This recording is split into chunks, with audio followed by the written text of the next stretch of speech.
Fala, pessoas, beleza? Professor Juarez na área, e aí? Como vocês estão? Esse item aí é um item que eu gosto muito. Ele vai trabalhar a situação, problema do liberalismo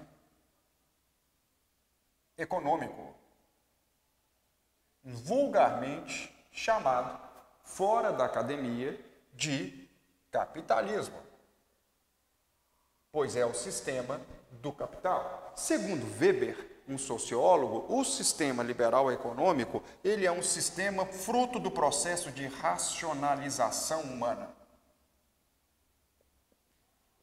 Ou seja, há uma crença que ele produz leis naturais, e uma delas, que já foi superada, que nós já conhecíamos, que é a lei do mercado da mão invisível de Adam Smith. Só para vocês terem uma noção. Ah, professor, então, se o liberalismo econômico ele é um processo de racionalização, ele está em constante mudança. Com certeza.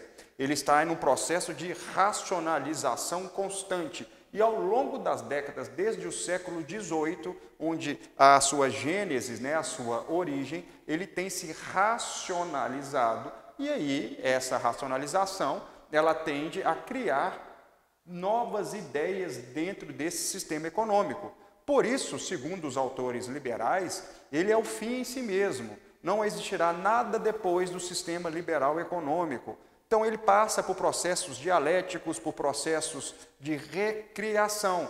E aí, quando ele encontra uma antitese, ou seja, algo que vai contra ele dentro do próprio sistema, ele entra em crise, ele absorve a crise e recria através de um processo. É mais ou menos uma ideia de tese, antitese e síntese. É o que os autores como Hegel, Fichte e outros filósofos falam.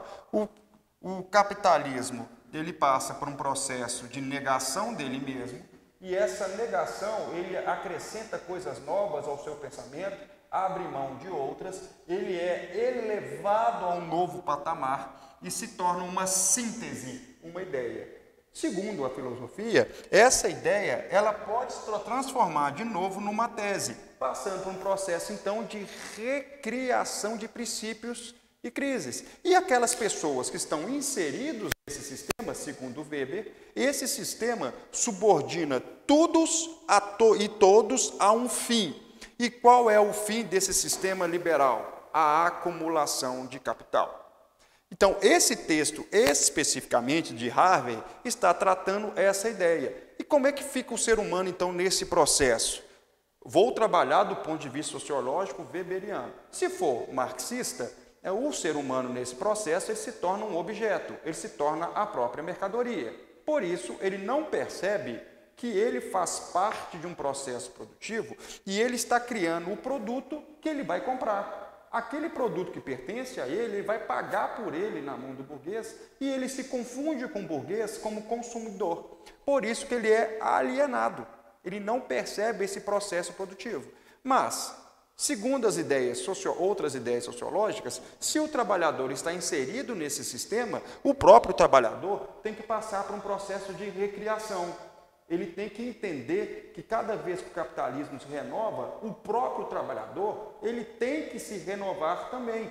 Ele tem que se qualificar nesse processo. Porque ele também pode transformar, ele ser uma tese, ter um conflito no novo sistema e ele ter que se reinventar nesse processo sistêmico.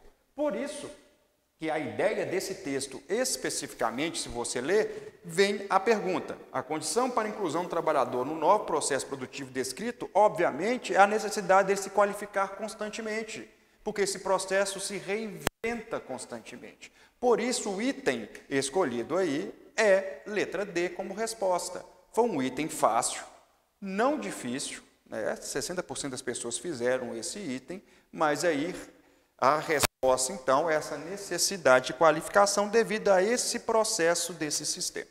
Beleza? Um abraço.